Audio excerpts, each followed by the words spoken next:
Mesdemoiselles, Monsieur, comment ça va? ça va très Ça bien. va bien? Ouais. Je vois des couleurs dans vos notes. Ça devient exotique. Voilà. Mais ce sera pour la semaine prochaine, je crois. Voilà. Aujourd'hui, on va parler d'un cybersquatteur qui s'en est pris à Google. Waouh! Il y en a qui n'hésitent pas, en Mais fait. c'est bien ça. Ouais. Au moins, vous voyez, Ils essayent de faire du commerce avec Google, en fait. C'est pas mal. S'il faut, ils ne connaissaient pas. Ils avaient découvert, tiens, c'est pas mal. Si, dans la C'est pas décision, mal ça comme ressort pote, bien ça ressort qu'ils bien connaissaient qu'ils Google. très bien. Il Bon. n'y a pas de doute. C'est une décision qui date du mois d'août de cette année. En fait, on a un Australien qui réserve 26 noms de domaine qui inclut le terme non pas Google mais Googler, donc avec un R à la fin. Plusieurs noms de domaine du type car Googler, food Googler, business Googler, plein de choses comme ça. Donc Googler associé à un nom générique, un terme du langage courant. Ce qui est amusant, c'est la façon en fait, dont le dossier a tourné, puisque cet Australien, au moment où il a réservé tous ses noms de domaine, a contacté Google pour lui dire voilà, j'ai réservé tous ces noms de domaine. Je vais bien vous le revendre. Alors. Non, alors justement, il n'a pas dit ça. Au départ, en fait, cet Australien a plutôt une stratégie, je dirais, relativement intelligente, en tout cas pas forcément malhonnête ni rien. Et il s'est fait avoir à la fin, il a eu une mauvaise réaction à la fin. Et résultat, pas de suspense aujourd'hui non plus, il a perdu tous ses noms de domaine. Ils ont été tous transférés à Google, au profit de Google. Qu'est-ce qui s'est passé en fait? Donc l'Australien a contacté Google pour dire voilà, j'ai réservé tous ces noms de domaine là avec Googler à l'intérieur. Alors ce qu'il faut savoir, c'est que Googler, ça peut être compris de deux façons. Ça peut être compris soit comme quelqu'un qui travaille chez Google, D'accord. c'est un Googler, ou alors quelqu'un qui utilise le moteur de recherche Google. Google, d'accord. Ce sont des Googlers aussi, nous sommes tous des Googlers. Des Googlers en puissance. Voilà, donc il contacte Google justement en disant voilà, j'ai réservé tous ces noms de domaine et je pense pas que ça vous porte atteinte dans la mesure où j'ai vu dans un article de presse australien que Google était devenu un verbe, donc un terme du langage courant employé pour désigner le fait d'utiliser le moteur de recherche, de faire des recherches via Google. Donc c'est un terme générique. En gros, je pense pas que ça vous porte atteinte. Merci de me donner votre avis. Pourquoi pas. Ce qui se passe par contre, c'est qu'apparemment Google n'a jamais reçu ce courrier.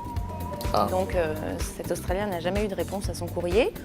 Donc il a continué, il a commencé à utiliser ces noms de domaine de plusieurs manières différentes, jusqu'à ce que Google s'aperçoive de toutes ces réservations par lui-même et demande à son conseil ou son avocat, je ne sais plus, de contacter cet Australien pour lui dire vous êtes bien gentil, j'ai des droits sur Google, j'ai des marques, j'ai des noms de domaine, etc., etc. Je suis quand même relativement notoire, disons-le. Ce serait bien donc que vous arrêtiez d'utiliser ces noms de domaine qui constituent une contrefaçon de mes marques, etc. En fait, ce qui ressort dans la décision, puisqu'il y a eu une plainte formée par Google par la suite, c'est qu'il y a eu énormément d'échanges entre l'Australien et le représentant de Google pour essayer de trouver une solution amiable au dossier. Malheureusement, plutôt heureusement, je trouve, parce que je suis assez d'accord avec cette décision quand même d'annulation du transfert des noms de domaine, l'Australien a mal joué à un moment parce que finalement, je pense qu'il y a eu tellement d'échanges qu'il a fini par s'essouffler. Et au départ, il a commencé donc à répondre au premier courrier de l'avocat en disant « mais j'avais écrit à Google à l'époque pour les informer d'eux, donc merci de me dire ce qu'il en est, mais on va pouvoir trouver une solution amiable. » L'avocat réitère ses demandes de suppression des noms de domaine, etc. L'autre répond « oui, mais en même temps, Googler sont des termes qui sont devenus génériques en Australie, donc je ne porte pas atteinte à vos droits, ce sont des termes devenus basiques, etc. » Et il y a eu comme ça plein d'échanges, une vraie partie de tennis, jusqu'à ce que l'erreur faite par l'Australien est la suivante. Il répond finalement à l'avocat en disant « écoutez, on va trouver une solution, un accord commercial raisonnable dans ce dossier. » Qui laisse donc entendre, en gros, je vais vous les vendre mes noms de domaine.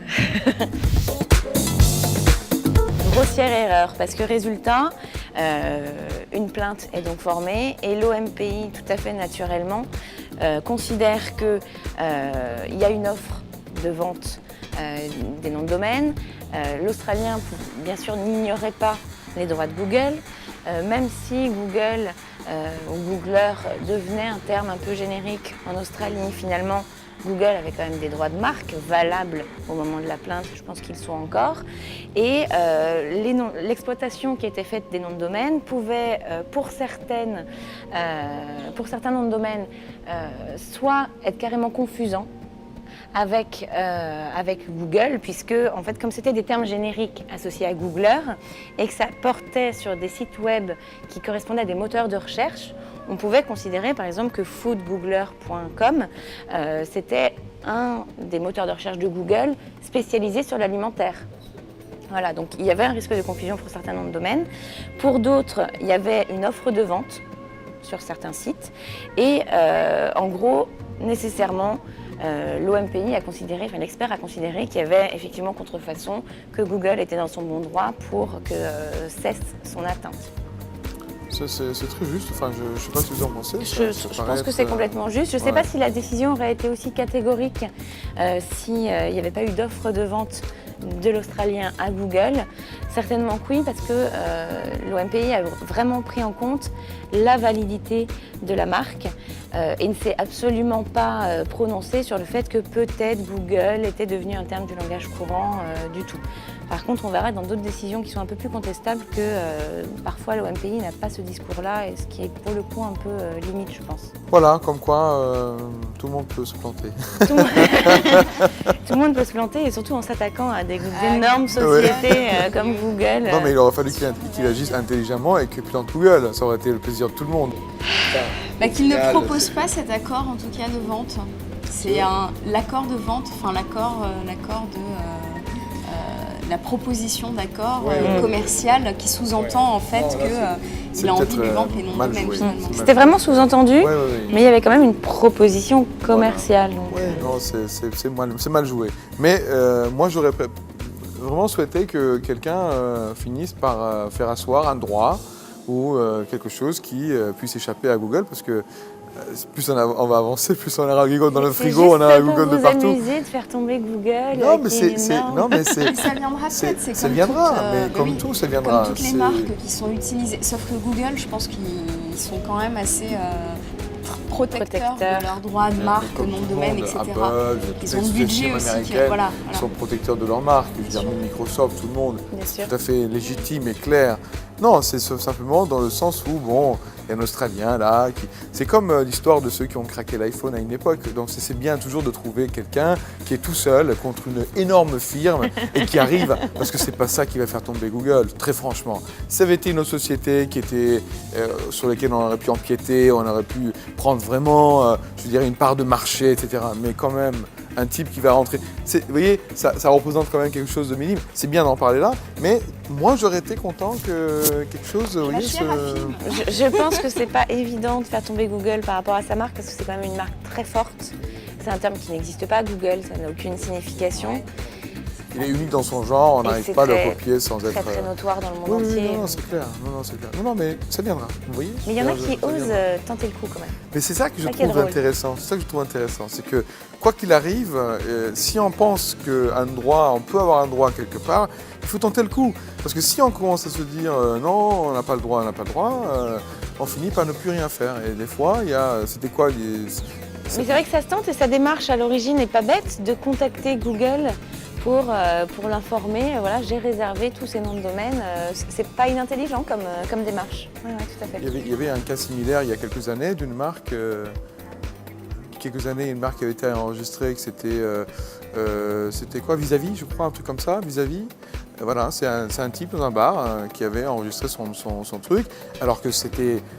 Je veux dire, c'était quelle société? C'était une énorme firme qui utilisait ce nom-là. Et ils sont arrivés au final par être obligés de trouver une sorte d'arrangement. Et le gars, je veux dire, voilà, tout seul contre une énorme... Voilà, c'est un coup de chance. Voilà, et parce que lui était intérieur. Voilà, mais c'est ça qui est un peu intéressant. Bon, c'est sûr qu'au final, il faut que les droits reviennent à chacun. Mais dans ce genre de contrebalance où il y a un type tout seul contre un truc mondial énorme... Promis, si on trouve une décision au Google... Je veux bien, s'il vous plaît. Voilà, on vous en parlera. Parfait. Allez, à la semaine prochaine. À la semaine prochaine.